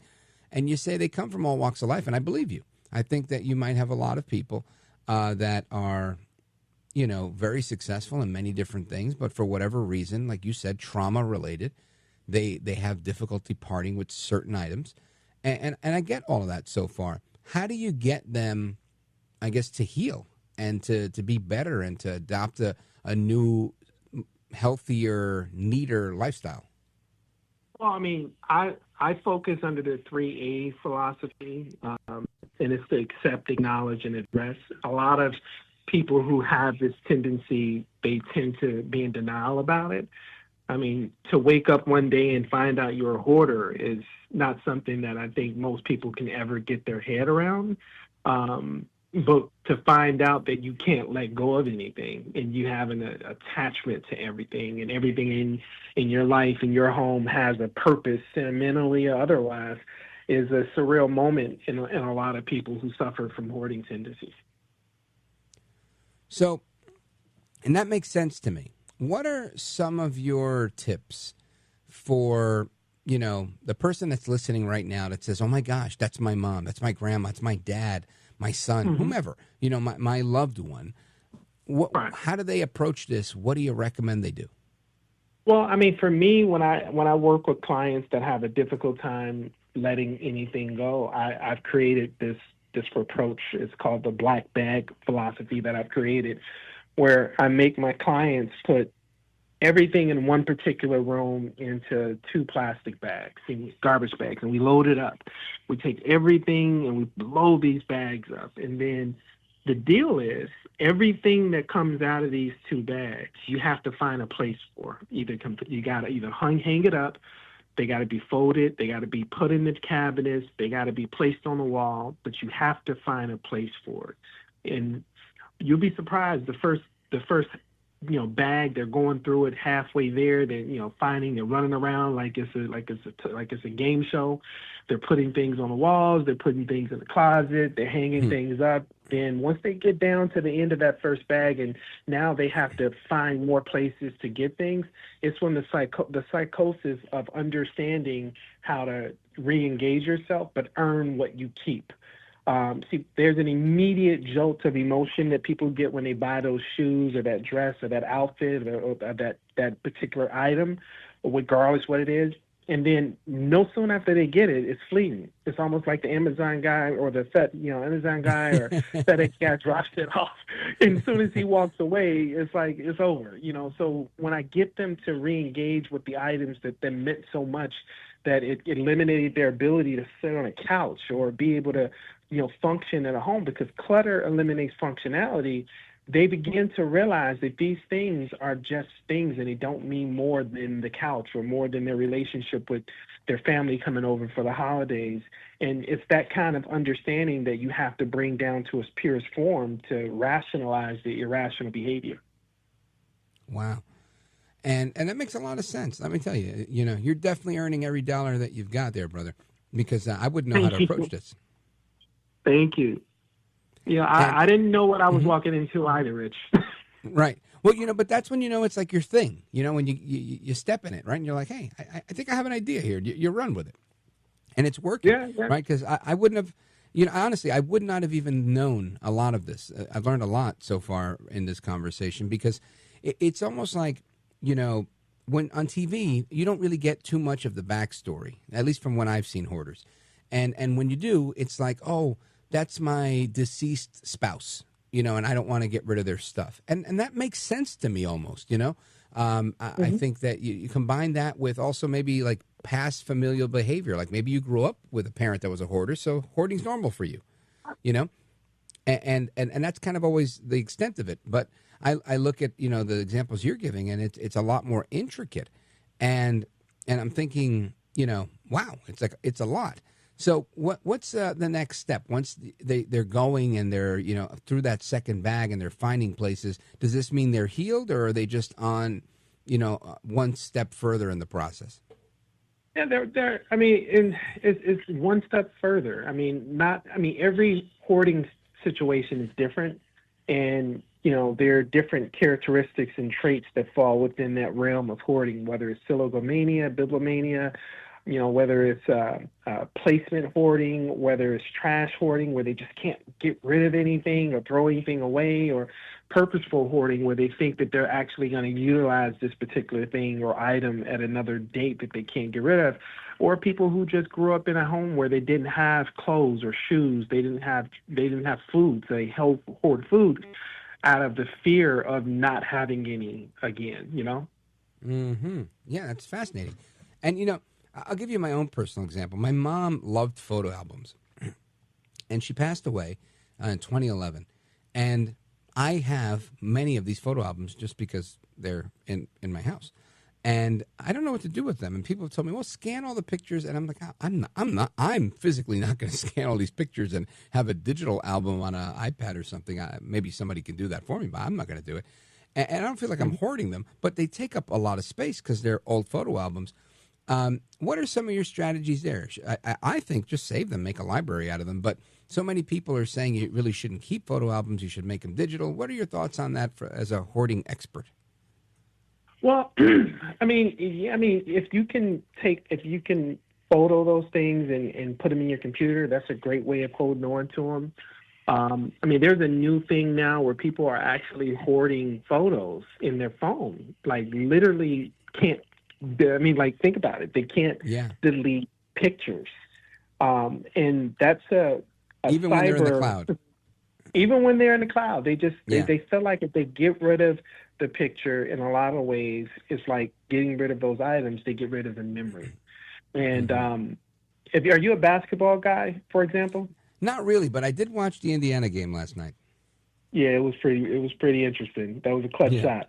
But I was gonna use an example for you.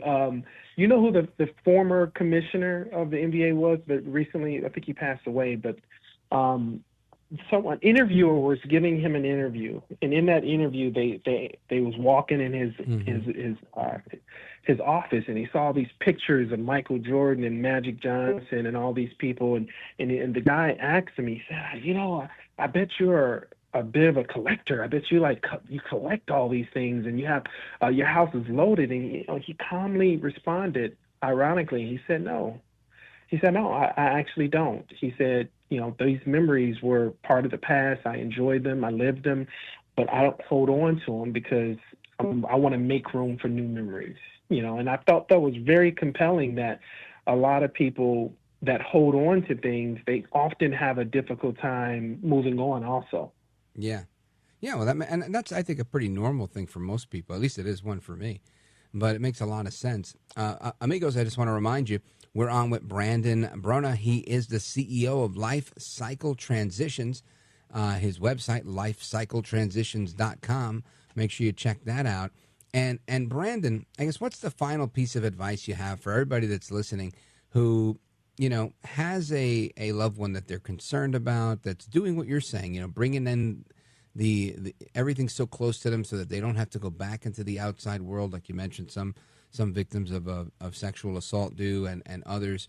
What's I guess the takeaway here? Not only you've answered kind of how they help them, but what's the advice to them as people, like to help the caretaker not freak out? Well, to remember it's a mental illness. They're not lazy. They're not, people who just don't care. They're really hurting. They're hurting in their own way.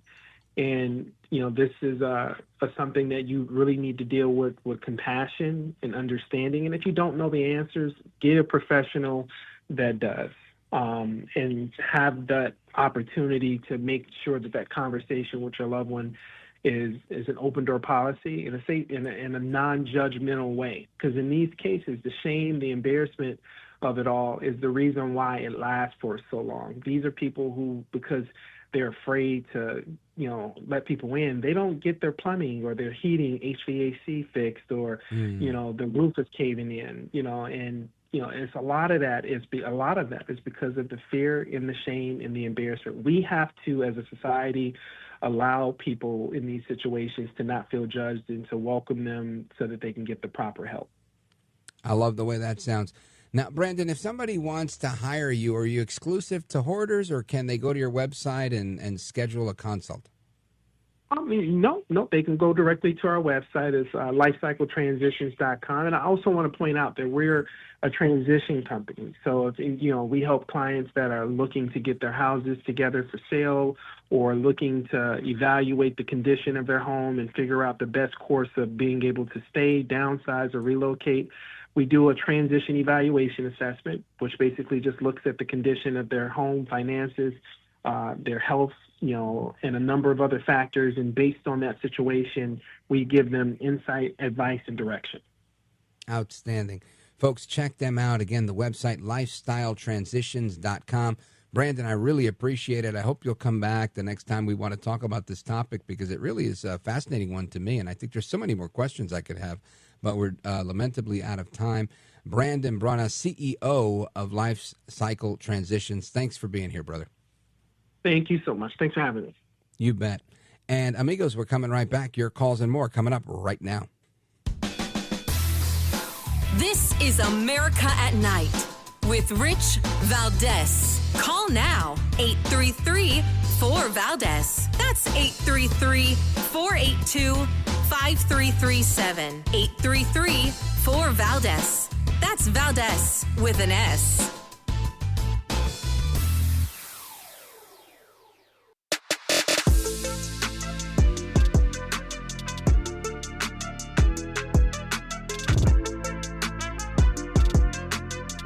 Call now, 833-4-VALDEZ. That's 833-482-5337. 833-4-VALDEZ. That's Valdez with an S. All right, amigos, welcome back. Rich Valdez, and to the phones we go. I see calls coming in from all over North Carolina, Georgia, California, Minnesota, Illinois. More coming in as we speak. Looking forward to speaking with everybody. Open phone America And let's go to Frederico, La Quinta, California, KSFO. Go right ahead, sir. How you doing, sir? Wonderful. Thank you. What's on your mind tonight? Yeah. Oh, I hope you have a nice birthday. That was a little while ago. Oh, yeah, Cinco de Mayo. It was a fantastic birthday. Thank you. Okay. No, I just want to say that so many people fight for this country, and we're still fighting. You're still fighting with Mark Levin and all this in the radio. It's like a war, know. And what I want to say is something that, these people, they going after Trump and everything, and God did a miracle. God did a miracle with Trump. Real obvious. In Butler, Pennsylvania. Yeah, you're saying in Butler, Pennsylvania, the miracle where he did not get shot in the head. That's right. So God goes and talks to the United States and they do the miracle, And now we got everything, almost what it's supposed to be, Why if you God did all that, why he don't take over the country? Why he don't take over the country and respecting the law, but not the BS? Because all this judge and all that, this is all BS. It's mostly Democrats, Yeah. Like now you're saying why doesn't who take over the country? Trump. Why is he make a system that is going to take over the country from now on? Because we have a constitutional system, and in reality, he's in charge of our country, just in as much power as he has, right? He can't have more power than the Constitution affords him, and I think he likes to mess around with the media. Today, I was in the Bronx, and I was visiting. I lost one of my. I'm very close with my friends. I'm very close with their families. I grew up with a lot of these guys. And one of the guys I grew up with was like, hey, I'm going to go visit my dad. You want to come? And I was like, yeah. So we went, and we were there hanging out with his dad, who's 77 years old, Dominican guy. And we were talking. And he's not a big fan of Trump's, but he's a big fan of mine. And we were talking about, all these different things. And one of the things he was concerned about was he said, all this Trump 2028, I'm afraid he's going to try and stay here forever and take over and be a dictator. And my response to that was, I don't think that's going to happen unless he goes through it the constitutional route and, gets a constitutional amendment passed. But that's not going to stop Trump from saying that, right, to the media. And who knows, maybe another 4 years, maybe another 8 years, maybe 2028, maybe 30.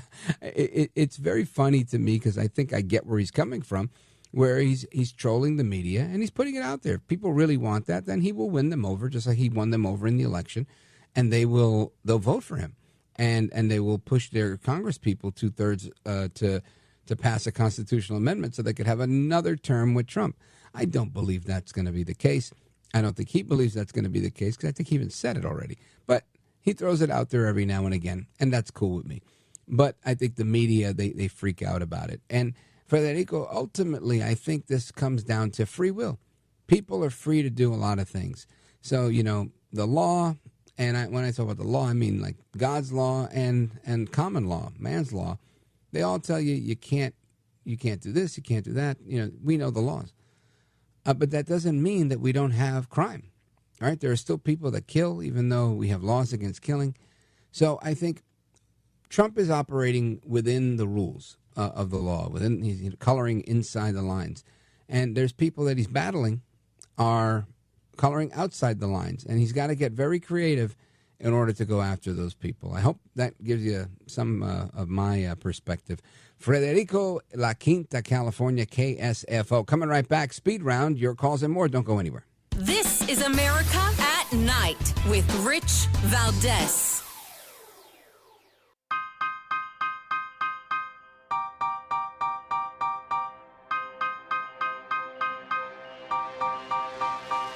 God bless you, because literally I think you represent, the new voice of America.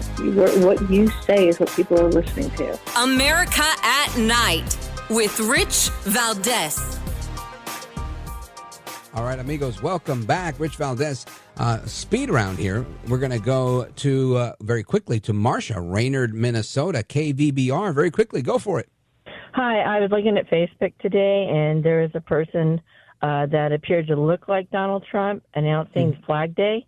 But when I looked at him, the video reminded me of the picture that Donald Trump, a few months back, had requested to be removed from the wall, and Donald Trump said it didn't look like him. Oh, that's interesting. Picture looked just like the picture. Yeah, you just said it looked like a picture of him today that he didn't like. Thank you. I got to move on. Tim, Marion, the World War II soldiers were the greatest generation. Yes, you're right. Shout out to WGGH. Paul in Zanesville, I agree with you. I didn't elect Musk either. WHIZ in the building. Ray in Atlanta says, you got to keep those photo albums. I think I'm keeping them for sure, Ray. Thank you, WGKA. Tim in North Carolina, WNIS. Congress making too much money? You might be right. Bill in Newark, Delaware, WDEL. Shout out to you. Have a great weekend, America. I'll be back Monday. God bless you.